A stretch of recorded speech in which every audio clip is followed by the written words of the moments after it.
अच्छा, ये आपने बड़ी महत्वपूर्ण बात कही। अगर मान लीजिए किसी के जीवन में दुर्घटना का भय है, मौत का खतरा है, तो बहुत सारे पंडित और ज्योतिषाचार्य कहते हैं कि आपको महामृत्युंजय जाप का पालन कर लेना चाहिए। मेरे बहुत से ऐसे जानने वाले हैं कि भाई किसी के घर में कोई बीमार पड़ जाता है तो यहाँ तक कि डॉक्टर तक कहते हैं कि भाई आप संकल्प लेके आप महामृत्युंजय का जाप, अखंड जाप कराइए, और उससे क्या है कि जान बच सकती है। तो ऐसे में मान लीजिए आपने किसी के बारे में कोई भविष्यवाणी की है और वो व्यक्ति महामृत्युंजय जप का जाप करा ले, तो आपकी भविष्यवाणी को तकनीकी रूप से गलत नहीं कहा जाएगा? नहीं, मैं बताता हूँ क्या होता है। कुछ व्यक्तियों का मार्केश निर्माण रहता है, बहुत प्रबल मार्केश। मार्केश मतलब कि मृत्यु होने तक का योग बन जाता है। महामृत्युंजय ही तो बोला कि समय की गति को बदल देता है भगवान शंकर का ये चाल। तो वो मृत्यु तक पहुंच करके भी वापस रिटर्न आ जाता है, वो बच जाता है। ये काम होता है हमारा सुमिताचार्य गुरुकुल के सामने जो शिव जी का मंदिर है, वहाँ पर कई लोग विदेशों से भी, बिल्कुल जब डॉक्टर जवाब दे देता है उस अवस्था में भी आकर के वहाँ पर या वहीं बैठे रहते हैं वो अपने जगह पे, अपने देश में, और यहाँ से महामृत्युंजय होता है। और पूरे मतलब ब्राह्मणों का, शुद्ध ब्राह्मणों का, जो जिनका रिकॉर्ड बहुत प्योर रहता है, उनके 13 पीढ़ियाँ हम लोग एनालाइज करके बैठा करके और महामृत्युंजय करवाते हैं। और आज तक सभी लोग बचे हैं, किसी की भी मृत्यु नहीं हुई वहाँ पे। डॉक्टर ने देखा कि मैजिकल रिलीफ लोगों को होने लगता है। मैंने ये तक देखा कि महाकालेश्वर आदि धामों में एक बड़ी गड़बड़ हो रही है। अरे माला को मैंने देखा कि लोग ऐसे हाथ में लिए हुए माला, और गोमुखी है ही नहीं हाथ में, खुले माला को ऐसे जपे जा रहे हैं, मुंह से मंत्र बोल रहे हैं, जैसे तैसे बैठे हुए हैं, किसी चीज़ पर अड़ के बैठे हुए हैं और महामृत्युंजय जप रहे हैं। वहीं पर गड़बड़ होती है। जो हमारे धाम पे जब महामृत्युंजय करवाया जाता है शुद्ध ब्राह्मणों के द्वारा, हाथ में गोमुखी, बकायदा तर्जनी उंगली बाहर, बकायदा माला जो जपा जाता है उसे, जिस माला जपने की जो विधि होती है, लोगों को हालांकि पता नहीं होगा कई लोगों को कि माला जपते कैसे हैं। थोड़ा मैं इसके बारे में इंसाइट दे देता हूँ। माला को सदैव अपने दाहिनी हाथ में पकड़िए और मेक श्योर कि आपकी कनिष्ठा उंगली, आपकी अनामिका उंगली के ऊपर माला रेस्ट कर रहा हो, और मध्यमा उंगली का प्रयोग करके माले को इस प्रकार से मोशन दीजिए, मध्यमा और अंगूठा का प्रयोग करके इस प्रकार से अपनी तरफ माले को घुमाइए, अपनी तरफ घुमाना है। और ये तर्जनी उंगली से माला स्पर्श नहीं होना चाहिए, तर्जनी उंगली गोमुख के बाहर होनी चाहिए। नहीं तो कोई कपड़ा लीजिए और ऐसे करके कपड़ा से माला को ढकिए, और माला छुपा हुआ होना चाहिए, माला दिखना नहीं चाहिए। इस प्रकार से माला जपते हैं। और जब मेरू आता है माला का, तो मेरू मन का आते ही माला को आपको इस प्रकार से पलट लेना है और फिर वापस, हाँ, उसको मेरू को कभी पार नहीं करते, लांघते नहीं है, ये बात का ध्यान दीजिएगा। और माला को जपते समय अपने हृदय के पास में आपका माला लगा होना चाहिए। आंख बंद रखिए, चाहे आंख खुला रखिए, कोई बात नहीं, लेकिन मेक श्योर कि आपकी जीभ नहीं हिलनी चाहिए। मानस जाप का सबसे ज़्यादा फल है। और आपका कमर सीधा होना चाहिए, कूस के आसन पे आप बैठे रहें। इन बातों को अगर आप ध्यान देते हैं तो आप जो जाप करवा रहे हैं, कर रहे हैं, वो निश्चित ही फलित होती है। अन्यथा समझिए कि गड़बड़ है। कोई अगर बोल बोल के सुना रहा है मंत्र, कोई माइक लगा के महामृत्युंजय करवा रहे हैं आजकल। अरे माइक, महामृत्युंजय नाम, जो मंत्रों का नाम दिया गया है उसके पीछे कारण ही है कि उस मंत्र को बोलना नहीं है, कान में बोलने वाला मंत्र है कि धीरे से गुरु जी कान में आके बताते हैं, और जीवन में मंत्र का उच्चारण मुख से करना ही नहीं है। तो आप लोग इसको गा देते हैं। मैं एक आजकल हिंदी में ना एक लोग भूल गए हैं, प्लुत स्वर। मंत्रों में, स्तोत्रों में लोग कहते हैं मंत्र इतना सुनता हूँ, स्तोत्र इतना सुनता हूँ, काम क्यों नहीं करता। अब जैसे कि दुर्गा सप्तशती लोग सुनते हैं, दुर्गा सप्तशती में दुर्गा कवच है। दुर्गा कवच को किस में है, तो अनुष्टुप छंद में, अनुष्टुप छंद में उसको गाना है।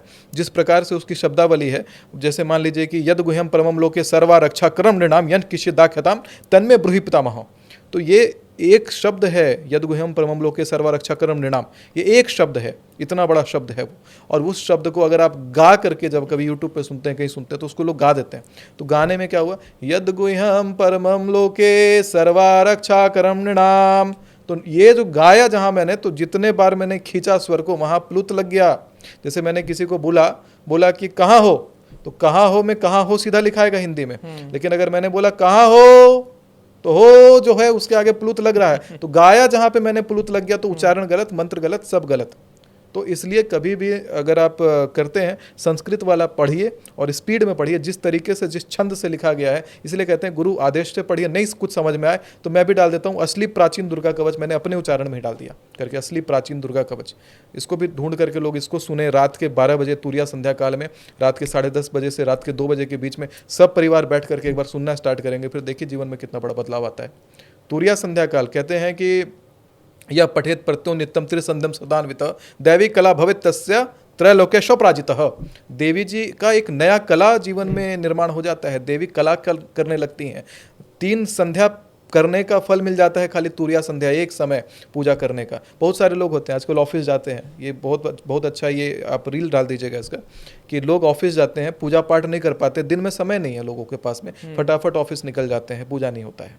रात में करिए पूजा, जैसे माँ भगवती के पास में, माँ के पास में एक छोटा बच्चा जैसे रात के समय सोने जाता है, उसी भाव से कोई नहाने की ज़रूरत नहीं है, कपड़ा चेंज कर सकते हैं, कर लीजिए, नहीं समझ में आया पैर हाथ धोइए, आसन पर बैठिए, एक दिया जलाइए और दुर्गा सप्तशती का कवच, उसके बाद कीलक, कवच के बाद अर्गला, अर्गला के बाद कीलक, केवल इतना पढ़ना शुरू करिए, जीवन बदल जाएगा। 1 साल तक नित्य एक बार करिए, अखंडित करके देखिए कितना पावर, अलग आकर्षण, आंखों में अलग तेज, अलग चमक दिखाई देती है। 13 अध्याय होते हैं, बहुत टाइम लग जाएगा। दुर्गा सप्तशती नहीं, केवल कवच में 4.5 मिनट, जितना एक माला गायत्री करने में समय लगेगा उतना ही समय एक कवच करने में लगेगा। उसके बाद अर्गला स्तोत्र में 1.5 मिनट, और कीलक जो है वो हार्डली 1 मिनट का समय लेगा। बस इतना आप केवल करिए और आप देखिए जीवन में बहुत बड़ा बदलाव आएगा। तुरिया काल मतलब 10:30 बजे के बाद, रात में 10:30 बजे के बाद नित्य करना है। कहीं ट्रैवल कर रहे हैं, कोई दिक्कत नहीं है, नहीं आसन आपके पास आचमनी का जल नहीं है, दिया नहीं, कोई बात नहीं, मन में इमेजिन करिए कि आपका दिया जल गया, मन में इमेजिन करिए आप आसन पे बैठ गए, मन में इमेजिन करिए कि आप मोबाइल में खोलिए, मोबाइल दिन भर चलाते हैं, एक बार मोबाइल में खोल के खाली पढ़ लेना है। कहीं भी ट्रैवल के समय कहीं भी एक बार 10:30 से 2 बजे के बीच में एक तो टाइम मिलेगा आपको, 15 मिनट लगता है खाली करने में। लेकिन हाँ, एक बात ध्यान रखिएगा कि इसको निष्किलित करना पड़ता है। भगवान शंकर ने इसको किलित कर रखा है, इन मंत्रों को, इसको आप यूज़ नहीं कर सकते, इसकी शक्ति को आप खोल नहीं सकते। शक्ति को खोलने के लिए क्या करना है कि भगवती के आसन पे, जैसे ही आप आसन पे विराजित होते हैं रात के समय पूजा के लिए, तो आपको एक कल्पना करनी है कि माँ भगवती को आप उनके चरणों में अपना सारा धन, सारा संपत्ति भगवती को आप श्री चरणों में उनके अर्पित कर रहे हैं। चढ़ाने के बाद माँ भगवती से यही प्रार्थना हो रहा है कि जो धन आपने उनको दिया है, चढ़ाया है, वही प्रसाद के रूप में भगवती आपको वापस दे रही हैं, अपने तरफ से भी और धन दे रही हैं। और हर बार जब आप ये करते हैं रात के समय में, तो ये पूरा सप्तशती आपके लिए निष्किलित हो जाता है। उसके बाद ये करने के बाद नवाण मंत्र, मैं वही कह रहा हूँ, मंत्र बोलूँगा नहीं, तो नवाण मंत्र आप गूगल करके अपने हिसाब से, उसमें एंग ह्रिंग क्लिंग ऐसे आएगा। कई लोग कहते हैं एम ह्रीम क्लीम, तो ये म वाला जो उच्चारण है, तुरिया संध्या में अगर अधिक शक्ति चाहिए तो अंगा वाला उच्चारण करिएगा, एंग ह्रिंग क्लिंग।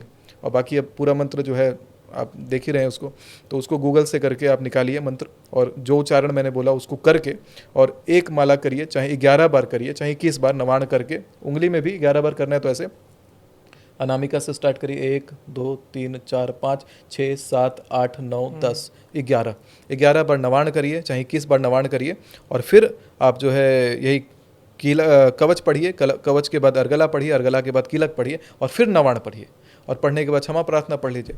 क्षमा प्रार्थना ये वाला जो होता है आपका, अपराध सहस्त्राणी कृंतः निशम्य दस्वमति मां मत्वा क्षम्य स्व परमेश्वरी, ये हार्डली आपको 45 सेकंड लगेगा इसको पढ़ने में। पढ़िए और मन में कल्पना कर लीजिए कि आसन के नीचे आपने 3 बार जल गिरा दिया, ओम इंद्राय नमः, ओम शक्राय नमः, ओम शक्राय नमः। अब इसको उच्चारण भेद मत समझिएगा कि शुक्राय कर देंगे शक्राय को, शक्राय सूर्य भगवान का उपनाम है। तो शक्राय नमः 3 बार बोल करके आसन के पास का जल मस्तक पे लगाइए। मैं एक बात बताऊं, लोगों को ना कई बार ऐसा हो जाता है कि लोग कहते हैं मैं पूजा पाठ खूब करता हूं, पूजा पाठ का फल नहीं मिल रहा। अरे मिलेगा कैसे? पूजा पाठ का सारा फल आपका इंद्रदेव लेके चले जा रहे हैं। पूजा के आसन पर उठने से पहले बैठे हुए ही आचमनी का जल लीजिए और 3 बार आसन के पास में जल गिराइए भूमि पर, कहिए ओम इंद्राय नमः, ओम शक्राय नमः, ओम शक्राय नमः, और उस जल को अनामिका उंगली से स्पर्श करके मस्तक पर लगाइए, तब पूजा का फल आपको प्राप्त होता है। ये विधियाँ वैदिक हैं, प्राचीन विधियाँ हैं, इनको सीखिए और देखिए आपके जीवन के सारे वारे न्यारे हो जाएंगे।